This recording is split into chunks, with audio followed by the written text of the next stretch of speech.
Hello दोस्तों, मेरा नाम है शिवम कुमार वर्मा और आज हम लोग आरओ एआरओ के लिए विज्ञान की क्लासेस प्रारंभ करने वाले हैं। तो सबसे पहले अगर आप वीडियो पे पहली बार आए हैं तो कृपया चैनल को लाइक, सब्सक्राइब एंड शेयर अवश्य करें। तो आज हम लोग मात्रक पढ़ने वाले हैं, ठीक है। तो सबसे पहले कुछ थ्योरी पोर्शन पढ़ेंगे, उसके बाद इससे संबंधित प्रश्नोत्तरों को करने वाले हैं। तो मात्रक, जब हम किसी भी भौतिक राशि का प्रयोग करते हैं तो उसके लिए हमें उसको प्रदर्शित करने के लिए कुछ ऐसे मानक हमें चाहिए जिससे कि हमें पता चले कि ये किस भौतिक राशि की बात हो रही है। जैसे हम जब दूरी है तो दूरी को किस में नापेंगे, है ना। ताप है, दाब है, इस तरीके से तो इनके लिए कुछ निर्धारित इकाइयाँ रखी गई हैं, तो इनके बारे में पढ़ेंगे। जैसे कि यहाँ पे लिखा है, किसी भी भौतिक राशि को मापने के लिए उस राशि के एक निश्चित परिमाण को मानक मान लेते हैं तथा इस मानक को कोई नाम दे देते हैं। इसी को उस राशि का मात्रक कहते हैं या यूनिट कहते हैं। भौतिक राशियों के मापन के लिए निम्नलिखित 4 पद्धतियां प्रचलित हैं। सबसे पहले आता है सीजीएस पद्धति। इस पद्धति में लंबाई, द्रव्यमान तथा समय के मात्रक क्रमशः सेंटीमीटर, ग्राम तथा सेकंड होते हैं, इसलिए इसे सेंटीमीटर, ग्राम, सेकंड या सीजीएस पद्धति कहते हैं। इसे फ्रेंच या मीट्रिक पद्धति भी कहते हैं। तो यहाँ से देखिए, सीजीएस का फुल फॉर्म सेंटीमीटर, ग्राम, सेकंड, ठीक है। यांत्रिकी में आने वाली सभी भौतिक राशियों को लंबाई, द्रव्यमान तथा समय के मात्रकों में व्यक्त किया जाता है। इन तीनों राशियों के मात्रक एक दूसरे से पूर्णतः स्वतंत्र हैं तथा इनमें से किसी एक को किसी अन्य मात्रक में बदला अथवा उससे संबंधित नहीं किया जा सकता। अतः इन राशियों को मूल राशियां कहते हैं तथा इनके मात्रकों को मूल मात्रक कहते हैं। जैसे आप ये मान लीजिए, जैसे लंबाई है तो आप लंबाई को किस में चेंज कर दोगे भाई, है ना। द्रव्यमान है, द्रव्यमान को किस में चेंज कर दोगे। समय है, समय को किस में चेंज कर दोगे। तो ये ऐसी राशियां होती हैं जिनको हम चेंज नहीं कर सकते हैं।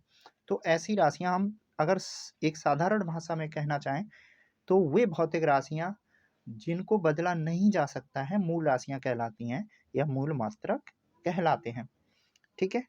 अब सेकंड आता है एफपीएस पद्धति। इसे ब्रिटिश पद्धति भी कहते हैं। इस पद्धति में लंबाई, द्रव्यमान और समय के मात्रक क्रमशः फुट, पाउंड और सेकंड होते हैं।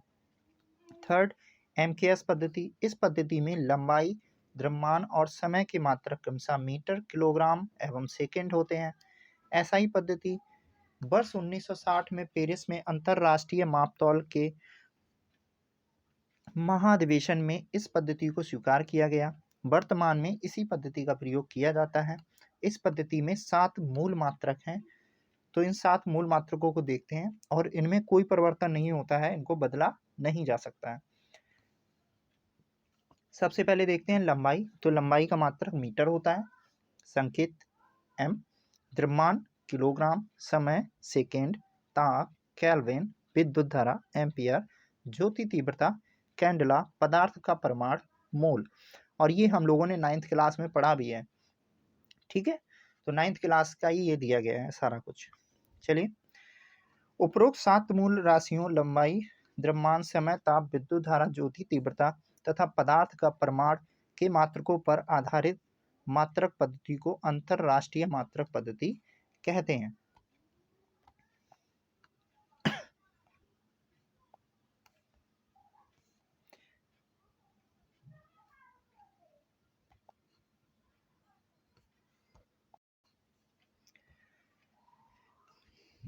मीटर की परिभाषा। नई परिभाषा के तहत 1 मीटर वह दूरी है जो निर्वात में प्रकाश की किरण सेकेंड के 1/299792458वें हिस्से में तय करती है। किलोग्राम की परिभाषा। 1 किलोग्राम पेरिस में रखे प्लेटिनम इरेडियम के एक विशेष टुकड़े का द्रव्यमान माना गया है। व्यवहार में 1 किलोग्राम 4 डिग्री सेल्सियस के 1 लीटर जल का द्रव्यमान होता है। हालांकि मई 2019 से भारत सहित विश्व के 101 देशों ने किलोग्राम की नई परिभाषा को अपना लिया है। अब 1 किलोग्राम को प्लांक नियतांक के आधार पर मापा जाएगा। सेकंड, की परिभाषा। 1 सेकंड वह समय अंतराल है जिसमें परमाणिक घड़ी में सीजियम 133 परमाणु 9192631770 कंपन करता है। एम्पियर की परिभाषा। 1 एम्पियर वैद्युत धारा वह धारा है जो निर्वात में 1 मीटर की दूरी पर स्थित दो सीधे अनंत लंबाई के समांतर तारों में प्रवाहित होने पर प्रत्येक तार की प्रति मीटर लंबाई पर तारों के बीच 2 गुणा 10⁻⁻7 न्यूटन पर का बल उत्पन्न करती है। तो एम्पियर क्या है? 1 एम्पियर वैद्युत धारा वह धारा है जो निर्वात में, जहाँ पर वायु नहीं है, कुछ भी नहीं है, तो वहाँ पे 1 मीटर की दूरी पर स्थित दो सीधे अनंत लंबाई के समांतर तारों को, यानी उनकी अनंत लंबाई है और ऐसे समांतर तारों में प्रवाहित होने पर प्रत्येक तार के प्रति मीटर लंबाई पर तारों के बीच 2 × 10⁻⁻7 न्यूटन का बल उत्पन्न करती है।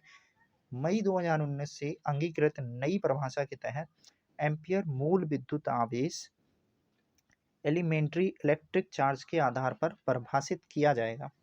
केल्विन की परिभाषा। 1 केल्विन जल के त्रिक बिंदु यानी जो ट्रिपल पॉइंट है कि ऊष्मागतिक ताप का 1/273.16वां भाग है। मई 2019 से अंगीकृत नई परिभाषा के तहत केल्विन को बोल्ट्जमैन नियतांक द्वारा परिभाषित किया जाएगा। कैंडेला की परिभाषा। किसी निश्चित दिशा में किसी प्रकाश स्रोत की ज्योति तीव्रता एक कैंडेला तब कही जाती है जब यह स्रोत उस दिशा में 540 × 10⁻12 हर्ट्ज आवृत्ति तथा 1/683 वाट प्रति स्टेरेडियम तीव्रता का एक वर्णीय प्रकाश उत्सर्जित करता है। तो कुछ भौतिक राशियां और उनसे उत्पन्न राशियां, है ना। तो भौतिक राशियां हम कह भी सकते हैं कि वे राशियां जो भौतिक राशियों से उत्पन्न होती हैं उन्हें व्युत्पन्न राशियां कहते हैं। ठीक है, जो मूल भौतिक राशियों से उत्पन्न होती हैं उन्हें व्युत्पन्न राशियां कहते हैं।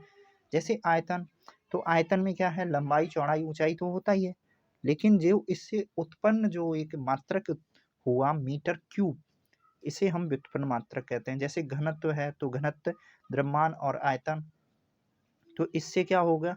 किलोग्राम मीटर की घात -3, है ना। इसी तरीके से जो वेग है, तो इसमें विस्थापन या समय जो भी है, तो इससे हम मीटर प्रति सेकंड निकाल सकते हैं। इसी तरीके से त्वरण है, मीटर प्रति सेकंड स्क्वायर निकाल सकते हैं।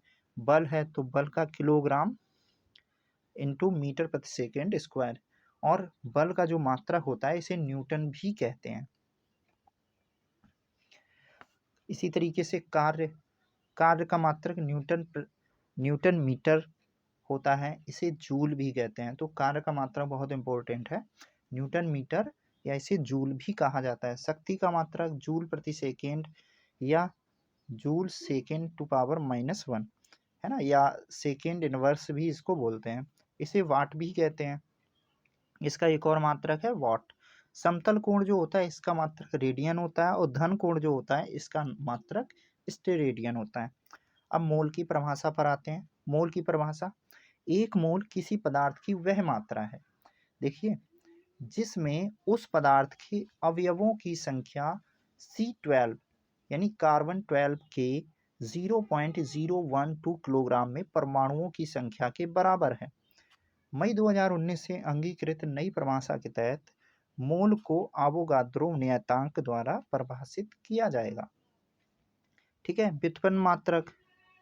लंबाई, द्रव्यमान, समय, विद्युत धारा, ताप, ज्योति तीव्रता तथा पदार्थ के परिमाण के अतिरिक्त अन्य सभी भौतिक राशियों के मात्रक एक अथवा अधिक मूल मात्रकों पर उपयुक्त घातें लगाकर प्राप्त किए जाते हैं। ऐसे मात्रकों को व्युत्पन्न मात्रक कहते हैं। अब इनसे संबंधित हम लोग कुछ प्रश्न उत्तरों को देखेंगे और फिर हल करेंगे। ठीक है। तो सबसे पहले है, निम्नलिखित में से कौन सी मूल भौतिक राशि है? तो जैसे बल, विद्युत धारा, कार्य, वेग, उपर्युक्त में से कोई नहीं, उपर्युक्त में से एक से अधिक। तो यहाँ पर अगर हम देखें तो जो मूल भौतिक राशि है वो केवल और केवल विद्युत धारा है। यहाँ पर बल, वेग, कार्य ये व्युत्पन्न राशियां हैं जो मूल राशियों से उत्पत्तित हो रही हैं। ठीक है। इसकी कुछ व्याख्या भी देखते हैं, जैसे लंबाई, द्रव्यमान, समय, ताप, विद्युत धारा, ज्योति तीव्रता तथा पदार्थ की मात्रा 7 मूल भौतिक राशियां हैं। मूल राशियों के मात्रक एक दूसरे से पूर्णतः स्वतंत्र होते हैं तथा इनमें से किसी एक को किसी अन्य मात्रक में बदला अथवा उससे संबंधित नहीं किया जा सकता। चलिए शक्ति का मात्रक देखते हैं। शक्ति का मात्रक option A hertz, option B volt, option C watt, option D neutron. अगर हम शक्ति का मात्रक देखें तो देखो शक्ति जो नापी जाती थी वो किसमें नापी जाती थी? वॉट में। ठीक है, वॉट अभी हम लोगों ने पढ़ा भी कि वॉट जो है ये शक्ति का मात्रक होता है। भौतिकी में शक्ति या विद्युत शक्ति वह दर है जिस पर कोई कार्य किया जाता है या ऊर्जा संचरित होती है। ठीक है, तो यहाँ पे शक्ति बराबर कार्य बटे समय। तो शक्ति का ऐसा ही मात्रक वाट होता है जो जूल प्रति सेकंड के बराबर होता है। नेक्स्ट क्वेश्चन, विद्युत शक्ति की इकाई है। तो जो विद्युत शक्ति की इकाई है option A ampere, option B volt, option C coulomb, option D watt, option E उपयुक्त में से कोई नहीं, उपयुक्त में से एक से अधिक। तो यहाँ पर अगर हम देखें तो ऑप्शन सी विद्युत धारा का जो मात्रक होता है वो एम्पियर होता है, यानी ऑप्शन ए। ठीक है, और जो विद्युत शक्ति है या विद्युत धारा है ये क्या होती है?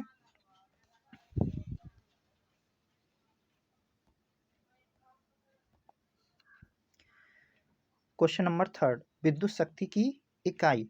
अगर हम विद्युत शक्ति की इकाई देखें तो option A ampere, option B volt, option C coulomb, option D watt, option E उपयुक्त में से कोई नहीं, उपयुक्त में से एक से अधिक।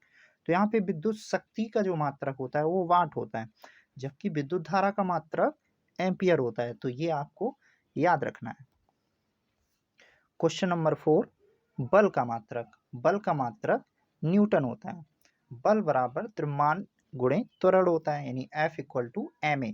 किसी वस्तु पर लगा बल वस्तु के द्रव्यमान तथा उसमें उत्पन्न त्वरण के गुणनफल के बराबर होता है।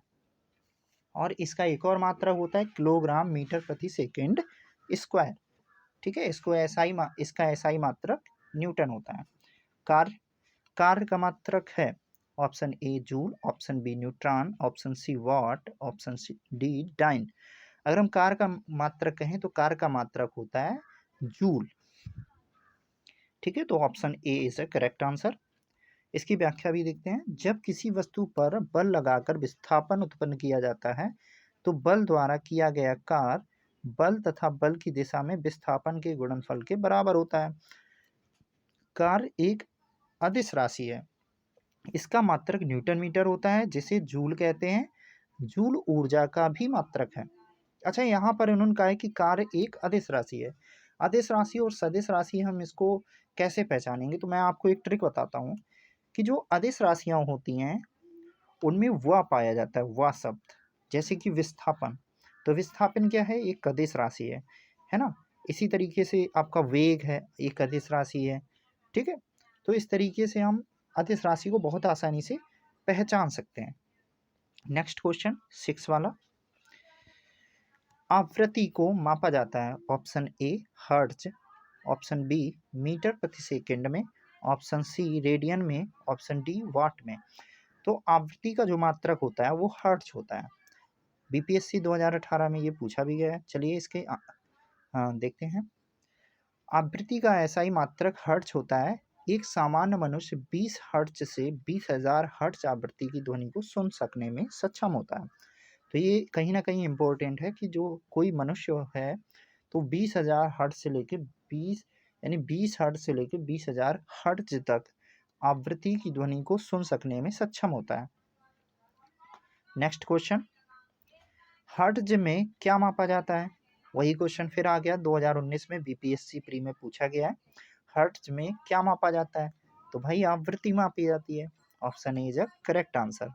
नेक्स्ट, चालक चालक की वैद्युत प्रतिरोधकता की इकाई है। तो जो चालक होता है, चालक की वैद्युत प्रतिरोधकता की इकाई क्या होगी? है ना। तो जब हम किसी भी प्रतिरोध को, वैद्युत प्रतिरोध को मापते हैं तो जो भी प्रतिरोध होता है वो एम में मापा, यानी ओम में मापा जाता है। तो ठीक है, तो इसका option D is a correct answer. अच्छा, इन्होंने कोई नहीं। 8 चालक की विद्युत प्रतिरोधकता की इकाई। Option A farad, option B volt, option C ampere, option D ohm. तो इसमें आयोग ने विद्युत प्रतिरोधकता का मात्रक नहीं दिया है, इसलिए ये क्वेश्चन विवादित है। चलिए नेक्स्ट देखते हैं। क्वेश्चन नंबर 9, ओम मीटर मात्रक है प्रतिरोध का, चालकत्व का, प्रतिरोधकता का, आवेश का। उपरोक्त में से कोई नहीं, उपरोक्त में से एक से अधिक। तो यहाँ पे जो ओम मीटर होता है वो प्रतिरोधकता का मात्रक होता है। नेक्स्ट क्वेश्चन, प्रकाश वर्ष इकाई है दूरी की, आयु की, समय की, प्रकाश की तीव्रता की। हम लोगों ने पढ़ा है 9th क्लास में भी ये पढ़ाया गया है कि प्रकाश वर्ष क्या होता है ना। तो इसमें अगर हम प्रकाश वर्ष जो इकाई है वो किसकी है, प्रकाश ये दूरी का मात्रक है। जो प्रकाश वर्ष है ये दूरी का मात्रक है, ठीक है। और हम लोगों ने पढ़ा है कि एक वर्ष में तय की गई दूरी को एक प्रकाश वर्ष कहते हैं। तो एक प्रकाश वर्ष बराबर 9.46 इंटू 10⁻15 मीटर होता है, ठीक है। नेक्स्ट क्वेश्चन, प्रकाश वर्ष मात्रक है दूरी का। इसमें देखो वही क्वेश्चन रिपीटेड है, दूरी का मात्रक है प्रकाश वर्ष। नेक्स्ट क्वेश्चन, प्रकाश वर्ष होता है वह वर्ष जिसमें सूर्य का प्रकाश अधिकतम रहा हो, वह वर्ष जिसमें कार्यभार हल्का रहा हो, प्रकाश द्वारा एक वर्ष में चली गई दूरी, सूर्य तथा पृथ्वी के बीच की औसत दूरी। तो प्रकाश वर्ष की अभी हम लोगों ने जस्ट परिभाषा पढ़ी थी कि एक वर्ष में तय की गई दूरी को प्रकाश वर्ष कहते हैं। तो इस हिसाब से option C is a correct answer. तो इसमें ऑप्शन सी क्या है, करेक्ट है। ऑप्शन सी इसमें करेक्ट है, राइट। नेक्स्ट,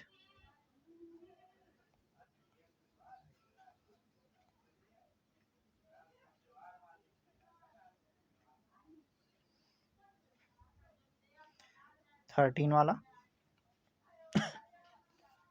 प्रकाश वर्ष निम्नलिखित की इकाई है ऊर्जा, तीव्रता, उम्र, दूरी। तो यहाँ भी दूरी प्रकाश वर्ष मात्रक है। तो देखिए प्रकाश वर्ष से संबंधित कितने तरीके से क्वेश्चन पूछे गए हैं, लेकिन बार बार वही रिपीटेड हो रहा है ना। जैसे प्रकाश वर्ष मात्रक है दूरी का, ये भी वही आ गया रिपीटेड क्वेश्चन। प्रकाश वर्ष वह है, तो यहाँ भी देखो वही कहा गया है, वह वर्ष जिसमें फरवरी 29 दिनों की होती है। ऐसा नहीं है, वह दूरी जो प्रकाश एक वर्ष में तय करता है। तो ऑप्शन बी इसका करेक्ट आंसर है। Option B is a correct answer. Next question, खगोलीय दूरियां प्रकाश वर्ष में मापे जाने का कारण निम्नलिखित में से कौन सा है। तारकीय पिंडों के बीच की दूरी परिवर्तित नहीं होती है, तारकीय पिंडों का गुरुत्व परिवर्तित नहीं होता है, प्रकाश सदैव सीधी रेखा में यात्रा करता है, प्रकाश की गति सदैव एक समान होती है। तो यहाँ पर क्या है कि प्रकाश की जो गति होती है वो एक समान होती है, ठीक है। नेक्स्ट क्वेश्चन 2021 में पूछा भी गया है आईएएस प्री में। तो इसकी कुछ व्याख्या भी देख लेते हैं। जैसे खगोलीय दूरियां विशेष रूप से ग्रहों के बीच की दूरियां हैं, तारों के बीच की दूरियां इतनी विशाल होती हैं कि इन्हें मील एवं किलोमीटर में व्यक्त करना अत्यधिक दुष्कर हो सकता है, अतः इन्हें एयू जैसे एस्ट्रोनॉमिकल यूनिट्स, प्रकाश वर्ष, पारसेक इत्यादि में मापा जा सकता है। पूरे ब्रह्मांड में प्रकाश की गति स्थिर यानी कांस्टेंट होती है और यह उच्च परिशुद्धता हाई प्रिसिशन के लिए जानी जाती है। इसी कारण खगोलीय दूरियों को प्रकाश वर्ष में मापा जाता है।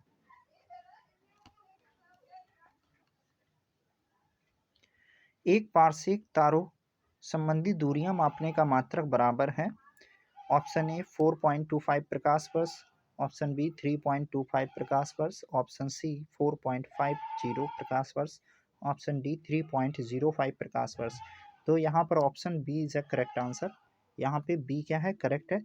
3.25 प्रकाश वर्ष में हम जो तारों संबंधी दूरियां हैं उनको माप सकते हैं, ठीक है, और वो 3.25 प्रकाश वर्ष के इक्वल होती हैं एक पारसेक। नेक्स्ट क्वेश्चन,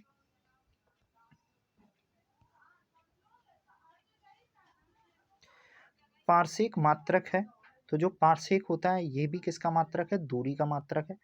आप यहाँ देख रहे हैं कि एक पारसेक बराबर कितना होता है, 3 इंटू 10⁻16 मीटर। एक प्रकाश वर्ष बराबर होता है 9.46 इंटू 10⁻15 मीटर। एक पारसेक 3.262 प्रकाश वर्ष होता है। नेक्स्ट क्वेश्चन, माप की कौन सी इकाई को 0.39 से गुणा करने पर इंच प्राप्त होता है। Option A millimetre, option B centimetre, option C metre, option D decimetre. तो यहाँ पर ऑप्शन बी है करेक्ट आंसर, सेंटीमीटर प्राप्त होता है। अगर हम 0.39 से अगर हम गुणा करते हैं इंच में, अगर इकाई में माप की जो इकाई है सेंटीमीटर, अगर उसमें हम 0.39 से मल्टीप्लाई करते हैं तो हमको इंच प्राप्त हो जाता है, ठीक है। तो 0.39 से अगर मल्टीप्लाई करते हैं। नेक्स्ट क्वेश्चन, 6 फीट लंबे व्यक्ति की ऊंचाई नैनोमीटर में कैसे व्यक्त की जाएगी, लगभग बताना है। तो यहाँ पर देखिए 183 गुणे 10 की पावर 6 नैनोमीटर, 234 गुणे 10 की पावर 8 नैनोमीटर, 183 गुणे 10 की पावर 7 नैनोमीटर, 181 गुणा 10 की पावर 7 नैनोमीटर। तो यहाँ पर ऑप्शन सी हमारा क्या है, करेक्ट आंसर है। और अब इसकी व्याख्या भी देख लेते हैं कि कैसे इन्होंने चेंज किया है इसको। तो देखिए 1 नैनो बराबर क्या होता है 10⁻⁻9 मीटर, और 1 फीट बराबर होता है 0.305 मीटर। 1 फीट बराबर 30.5 इंटू 10⁻7 नैनोमीटर, और 6 feet equal to 6 into 30.5 into 10⁻7 nanometre. तो इस हिसाब से जब हम मल्टीप्लाई इसमें करेंगे तो 183 इंटू 10⁻7 नैनोमीटर निकल के आ जाएगा। 1 नैनोमीटर होता है, तो जस्ट अभी ऊपर ही पढ़ा 1 नैनोमीटर इक्वल टू क्या होता है 10⁻⁻7 सेंटीमीटर। अच्छा, यहाँ पे अगर नेक्स्ट क्वेश्चन आएगा कि 1 फीट इक्वल टू क्या होता है, तो 0.3 नैनोमीटर, 0.305 मीटर, ठीक है। नेक्स्ट,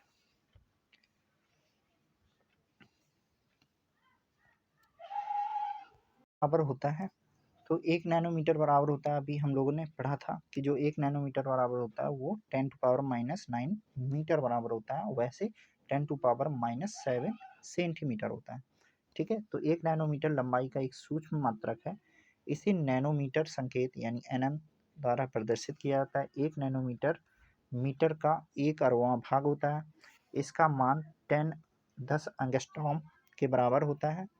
तो अगर हम इसको चेंज करेंगे तो 10⁻⁻9 मीटर निकल के आ जाएगा। नेक्स्ट, एम्पियर मापने की इकाई होती है वोल्टेज, विद्युत धारा, प्रतिरोध, पावर। तो यहाँ पे देखिए जो विद्युत धारा का मात्रक होता है वो एम्पियर होता है, ठीक है। तो एम्पियर की जो मापने की जो इकाई है वो विद्युत धारा है। एम्पियर विद्युत धारा मापने की एक इकाई है यदि किसी चालक तार में 1 एम्पियर की धारा प्रवाहित की जा रही है, ठीक है। कोई चालक तार है और अगर उसमें 1 एम्पियर की धारा प्रवाहित की जा रही है, तो इसका अर्थ यह है कि प्रति सेकेंड 6.25 गुणे 10 की पावर 18 इलेक्ट्रॉन एक सिरे से प्रविष्ट होते हैं तथा उतने ही इलेक्ट्रॉन प्रति सेकेंड दूसरे सिरे से बाहर निकल जाते हैं, ठीक है। तो ये चीज़ इसमें कही गई है। नेक्स्ट क्वेश्चन, मेगावाट बिजली के मापने की इकाई है जो ऑप्शन ए उत्पादित की जाती है, ऑप्शन बी उपभोग की जाती है, ऑप्शन सी बचत की जाती है, ऑप्शन डी ट्रांसमिशन में ह्रास हो जाती है। तो देखो मेगावाट बिजली के मापने की जो इकाई है वो उत्पादित की जाती है, ठीक है। नेक्स्ट क्वेश्चन, यहाँ पे आप देख रहे हैं कि 2 सूचियाँ दी गई हैं, एक तरफ भौतिक राशि, एक तरफ इकाई दिया गया है। तो जैसे त्वरण, बल, कृतकार और आवेग, ठीक है। तो ये इतनी राशियाँ दी गई, तो हमें इनको देखना है। तो बल का मात्रक क्या होता है? बल का मात्रक न्यूटन होता है, ये पता है हमको, है ना। इसी तरीके से त्वरण का मात्रक मात्रक जो होता है, जो हम त्वरण निकालते हैं, ठीक है, और कार्य का मात्रक जूल होता है। त्वरण का मात्रक मीटर प्रति सेकंड स्क्वायर होता है, और जो आवेग है उसका मात्रक न्यूटन सेकंड होता है, ठीक है। तो इस हिसाब से अगर हम इसका देखें तो कौन सा ऑप्शन होगा? डी, ऑप्शन डी, यानी 4 का जो है, ए से 4 मिल रहा है ना, ए से 4 मिल रहा है। त्वरण जो होता है ये मीटर प्रति सेकंड स्क्वायर होता है, और 3 जो बी है वो 3 से मैच कर रहा है। बल का मात्रक न्यूटन होता है ना। और कृत कार्य जो था इसका मात्रक जूल होता है, और जो आवेग होता है इसका मात्रक न्यूटन सेकेंड होता है, ठीक है। नेक्स्ट क्वेश्चन,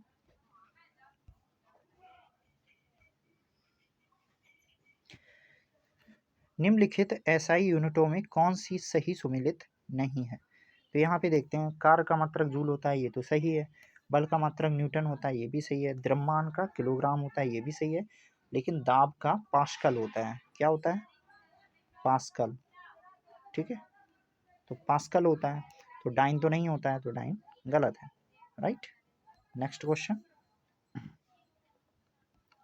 निम्नलिखित में से किस राशि का मात्रक नहीं है?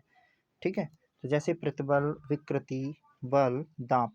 तो यहाँ देखो, अगर हम यहाँ पे देखें तो विकृति एक ऐसी चीज है भाई, विकृति का क्या मात्रक होगा?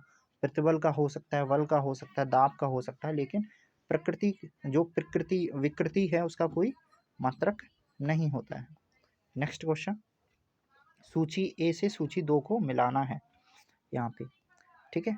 तो जैसे वाट दिया गया है, नॉट, नॉटिकल मील, कैलोरी, और एक तरफ ऊष्मा, नौ संचालन, समुद्री जहाज की गति और शक्ति, ये दिया गया है। तो इनको हमें देखना है कि ये इनको मिलाना है, ठीक है। तो अगर हम यहाँ पे देखें तो नॉटिकल मील होता है, ठीक है। तो नॉटिकल मील और नॉट, ये इनको मैच करेंगे तो जैसे कैलोरी जो होती है ये ऊष्मा में पाई जाती है, ठीक है। तो डी का 1 होगा। तो सबसे पहले हम ऑप्शन से ही देखते हैं, डी का 1 किस में है? ऑप्शन 4 में है। तो ऑप्शन 4 में मतलब ऑप्शन 4 ही मेरा करेक्ट आंसर है, यानी ऑप्शन सी मेरा करेक्ट आंसर है, राइट। नेक्स्ट क्वेश्चन, शक्ति का मात्रक जूल प्रति सेकंड होता है, जैसे वाट कहते हैं। नॉट समुद्री जहाज की गति मापने की इकाई है, और जो नौ संचालन में प्रयुक्त दूरी को नॉटिकल मील में मापते हैं। कैलोरी को ऊष्मा की मात्रक कहते हैं। तो यहाँ पे हमें सारणी दी गई है A B C D E, और एक तरफ उसके मात्रक दिए गए हैं, जैसे joule, ampere, what, volt, calorie, और एक तरफ धारा, सामर्थ्य, कार्य, विभवांतर, ऊष्मा। तो अगर यहाँ पर हम देखें तो सबसे पहले जूल को देखते हैं। तो देखो, जूल जो होता है, जूल किसका मात्रक होता है? कार्य का मात्रक होता है, ठीक है। जूल जो होता है ये कार्य का मात्रक होता है, ठीक। और एम्पियर जो होता है, जो एम्पियर होता है ये धारा का मात्रक होता है, तो एम्पियर से धारा मैच हो जाएगी, है ना। जो वाट होता है ये सामर्थ्य का मात्रक होता है, यानी शक्ति का मात्रक होता है, ठीक है। और वोल्ट जो होता है, वोल्ट जो है ये विभवांतर का मात्रक होता है, और जो कैलोरी होती है ये ऊष्मा का मात्रक होता है। तो देख लीजिए ऑप्शन, अगर ए का सेक नहीं, ए का थर्ड है, ठीक है। यहाँ पे देख लेते हैं हम लोग कौन कौन से मिल रहे हैं। ए का थर्ड, ठीक है, यानी जूल का कार, है ना, एम्पियर का धारा, तो बी का 1, और वाट का सामर्थ्य यानी 2, और वोल्ट का विभवांतर 4, और कैलोरी का ऊष्मा 5। तो 3 1 2 4 5, 3 1 2 4 5, तो option A is a correct answer. देखते हैं इसकी व्याख्या भी देखते हैं। तो जूल कार एवं ऊर्जा का मात्रक है, एम्पियर, वाट, वोल्ट एवं कैलोरी क्रमशः धारा, सामर्थ्य, विभवांतर और ऊष्मा के मात्रक हैं। 30 क्वेश्चन, नॉटिकल मील, एंगस्ट्रॉन, प्रकाश वर्ष। तो देखो प्रकाश वर्ष दिया गया है ना। प्रकाश की तरंग दैर्घ्य की एक तरफ दिया गया है, जहाज की चाल की माप, नौ संचालन में प्रयुक्त दूरी की इकाई, प्रकाश की तरंग दैर्घ्य की इकाई और समय मापन की इकाई। तो यहाँ पर अगर हम देखें तो जो नॉट होता है, नॉट ये जहाज़ की चाल को बताता है, तो ये बिल्कुल करेक्ट मिला हुआ है। नॉटिकल मील होता है, ये नौ संचालन में जो प्रयुक्त दूरी होती है उसके लिए इसका प्रयोग किया जाता है। जो एंगस्ट्रॉम है, ये प्रकाश की तरंगदैर्ध्य की इकाई होती है। ठीक है, और समय मापन की इकाई जो है ये प्रकाश वर्ष है। तो प्रकाश वर्ष समय मापन की इकाई नहीं होती है, प्रकाश वर्ष दूरी मापने की इकाई होती है। ठीक है, तो इसका मतलब डी करेक्ट नहीं है, तो option D is a correct answer. इसकी व्याख्या भी देखते हैं। प्रकाश वर्ष समय की नहीं अपितु दूरी मापन की इकाई होती है। अंतरराष्ट्रीय खगोल संघ के अनुसार प्रकाश वर्ष वह दूरी है जो प्रकाश द्वारा निर्वात में एक वर्ष में तय की जाती है। अतः इसमें option D is a correct answer. Next question, angstrom इकाई है, तो एंगस्ट्रॉम किसकी इकाई है? तरंगदैर्ध्य की, ऊर्जा की, आवृत्ति की, वेग की, उपरोक्त में से कोई नहीं, उपरोक्त में से एक से अधिक। तो एंगस्ट्रॉम जो है ये तरंगदैर्ध्य की इकाई होती है, यानी प्रकाश की तरंगदैर्ध्य की इकाई होती है। ठीक है, नेक्स्ट क्वेश्चन, एक हार्स पावर में कितने वाट होते हैं? तो एक हार्स पावर में अगर हम देखें तो कितने वाट होते हैं? 1000 यानी 1000, 750, 746, 748। तो यहाँ पे 746 वाट का एक हार्स पावर होता है। आज हम लोग 32 क्वेश्चन ही रहने देते हैं और फिर नेक्स्ट क्वेश्चन नेक्स्ट डे करेंगे। Okay, bye.